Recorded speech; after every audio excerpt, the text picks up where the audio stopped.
Our next story involves Hamas. Some of their officials ended up very far from home recently. They were spotted in Pakistan-occupied Kashmir. They'd been invited by two terrorist groups, Jaish-e-Mohammed and Lashkar-e-Taiba. The Hamas officials were apparently there as chief guests to observe what Pakistan calls Kashmir Solidarity Day.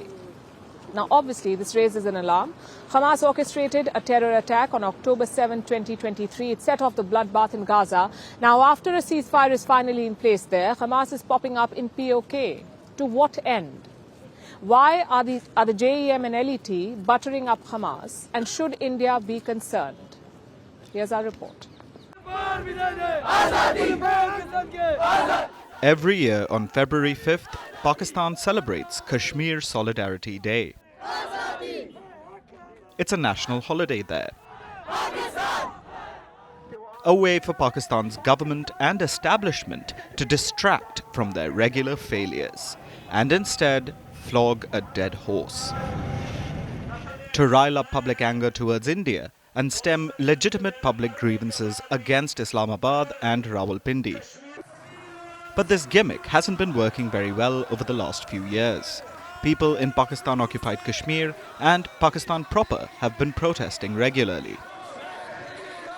The cynical use of Kashmir has been less effective of late, so Pakistan's ruling class decided to up their game. They decided to call in the cavalry, which apparently means a Hamas envoy based in Iran. Pakistan invited a Hamas official, Khalid al-Kadhumi, this year to be the chief guest at a Kashmir Solidarity Day event in PoK.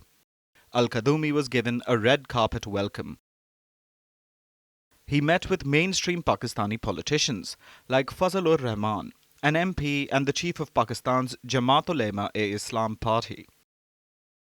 After the mainstream welcome, the Hamas envoy caroused with far more cutthroat figures. On February 5th, Al-Kadhumi was seen surrounded by terrorists from the Jaish-e-Mohammed and Lashkar-e-Taiba. This includes figures like Tala Saif, the brother of UN-designated terrorist Masood Azhar. Very interesting company for Hamas, a group that insists they are not terrorists. This is a line that much of the world accepts. India, for example, has not designated Hamas as a terror group. But as they say, the company you keep defines you. So, hobnobbing with JEM and LET is the easiest way for Hamas to fall afoul of India's security agencies. Now, why would a random Hamas member, not their leader, not their political bureau chief, but a random Hamas envoy to Iran, why would he find his way to Pakistan-occupied Kashmir? What purpose would that serve? Well, think about it in terms of Pakistan's terror activities. The Pakistani establishment needs constant recruits, people it can hoodwink into becoming terrorists. For that, the establishment needs to inspire people. Hamas's attack on October 7th led to the decimation of Gaza, but the recent ceasefire is being portrayed as a victory because Israel pulled out of the enclave. This is the narrative being built. And then cynically used to inspire more terror attacks. At least that's what Pakistan's establishment seems to want to do. Hopefully the people see through this and opt for a better path, a path towards peace in Kashmir and beyond. We're calling the show Vantage. We hope you like what we put together for you. Touted as the minimum defense from that video.